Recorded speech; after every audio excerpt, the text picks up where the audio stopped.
అక్రమ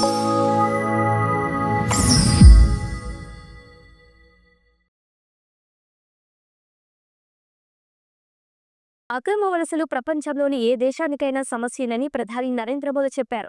ఎవరైనా సరే ఓ దేశంలోకి అక్రమంగా ప్రవేశించి అక్కడే సెటిల్ అవుతామని అంటే కుదరదని స్పష్టం చేశారు. చట్టవిరుద్ధంగా అడుగుపెట్టిన వారికి ఆ దేశంలోని హక్కు ఉండదని తేల్చి చెప్పారు. ఇది ప్రపంచంలోని ఏ దేశానికైనా వర్తిస్తుందని పేర్కొన్నారు. అమెరికాలోని అక్రమ వలసలపై మాట్లాడుతూ మోదీ ఈ వ్యాఖ్యలు చేశారు.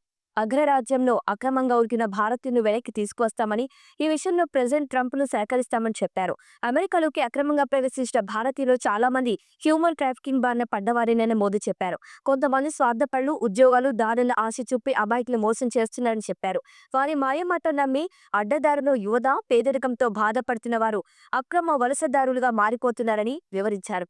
అయితే ఏం జరుగుతుందో, ఏం చేస్తున్నామో తెలియకుండానే వారు ఈ అక్రమ రవాణా కూపంలోకి అడుగు పెడుతున్నారని తెలిపారు. అయితే ఈ దారుణాలను సమూలంగా నిర్మించాల్సిన అవసరం ఉందన్నారు.